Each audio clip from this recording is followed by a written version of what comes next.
Alam nyo ba na may bagong feature ngayon ang ating messenger kung saan ay meron tayong privacy doon sa pinadala nating picture. So for example po, kapag ginawa natin ito, kapag nag-send tayo ng picture, ay isang beses lang niya ito pwedeng makita, at kapag naman in-screenshot niya ay hindi ito pwedeng ma-screenshot. Kung paano ito, panoorin at sundan nyo lamang ang video na to. Halimbawa dito, buksan nyo lang yung chats nyo o pumunta lang kayo dun sa ka-chat nyo. And then, pindutin nyo ito. Ayan, so mag-send po tayo dito ng picture. Pindutin nyo itong edit.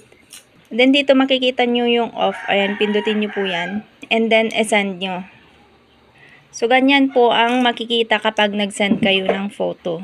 Then, dito naman sa naka-receive ng photo na pinadala nyo, ayan, ganyan din po ang makikita niya. Kapag pinindot niya po yan, view photo, ayan, may makikita dito sa taas na view once. Ibig sabihin, isang beses lang po niya yan pwedeng makita. And kapag binak po niya yan, ay ganyan na po yung makikita. At kapag pindutin po ulit niya yan, ay hindi na po lalabas ulit yung picture. At kapag naman po i-screenshot niya yan, ayan, itry po nating i-screenshot. Ayan, may lalabas po dyan, can take a screenshot. So, hindi po siya pwedeng i-screenshot. Ayan, so sa paraan na ito ay meron kayong privacy about doon sa photo na pinadala nyo. Yun lang, follow and share para malaman at makatulong din sa iba.